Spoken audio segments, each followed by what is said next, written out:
Hello friends, बहुत बहुत स्वागत है आप सभी का एक और नए वीडियो में। और एक सवाल का जवाब आप अक्सर कई सारे प्लेटफॉर्म पे आप खोजने का ट्राई भी कर रहे होंगे, चाहे वो आपका गूगल का प्लेटफॉर्म हो या फिर आपका यूट्यूब का प्लेटफॉर्म हो।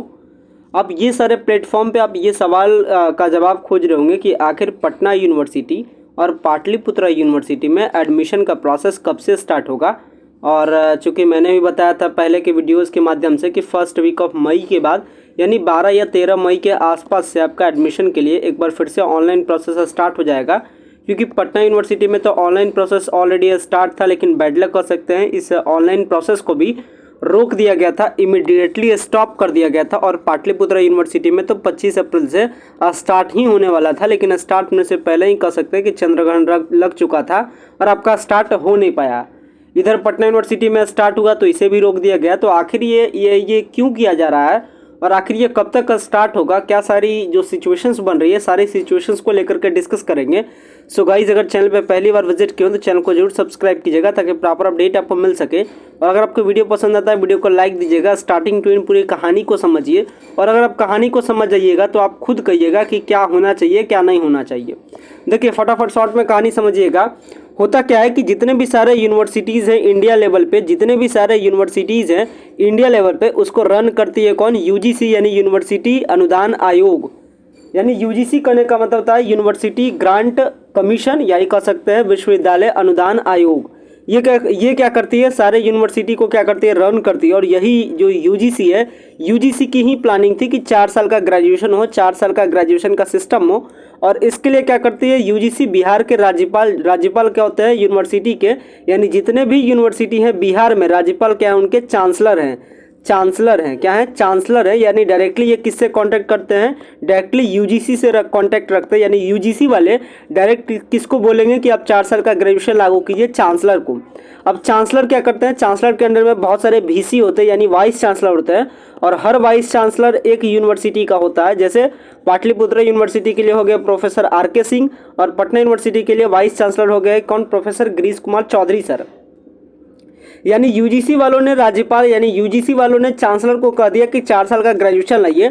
चांसलर ने बैठक की अपने वीसी के साथ, यानी वाइस चांसलर के साथ, और इनको कह दिया कि अब आप 4 साल का ग्रेजुएशन का सिस्टम लगाने के लिए तैयारी कीजिए।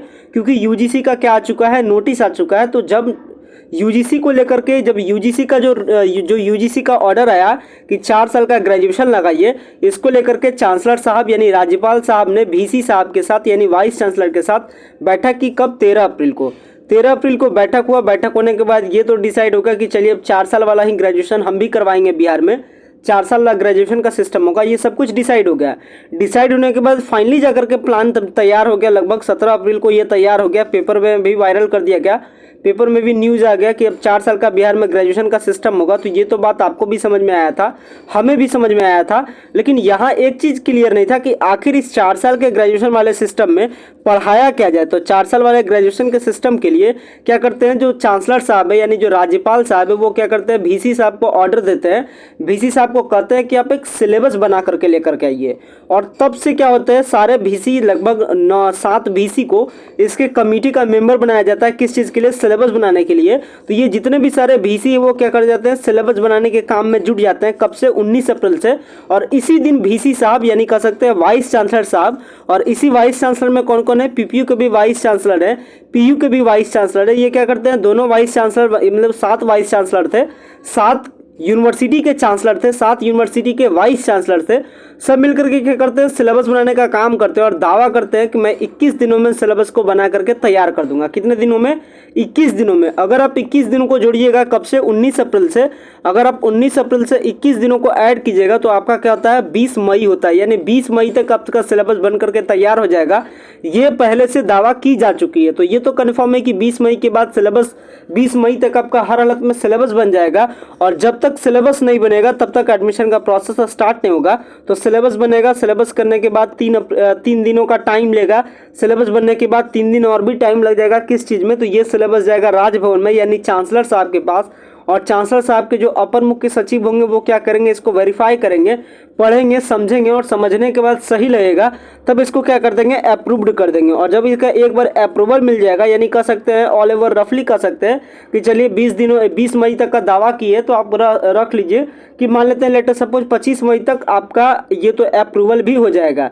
यानी ऑल ओवर कह सकते हैं अब का जो सिचुएशन बन रहा है वो क्या कह सकते हैं 25 मई के आसपास जाकर के तब जाकर के कॉलेज वाले यानी यूनिवर्सिटी वाले एडमिशन के लिए ऑनलाइन लेना स्टार्ट करेंगे, ऑनलाइन एप्लीकेशन लेना स्टार्ट करेंगे। तो ये जो एक्सपेक्टेड डेट था, एक्सपेक्टेड डेट का आइडिया आपको लग चुका होगा कि तकरीबन 25 मई के आसपास में आपका ऑनलाइन का प्रोसेस क्या हो जाएगा, स्टार्ट हो जाएगा। अब आगे बढ़ते हैं कन्फ्यूजन की ओर।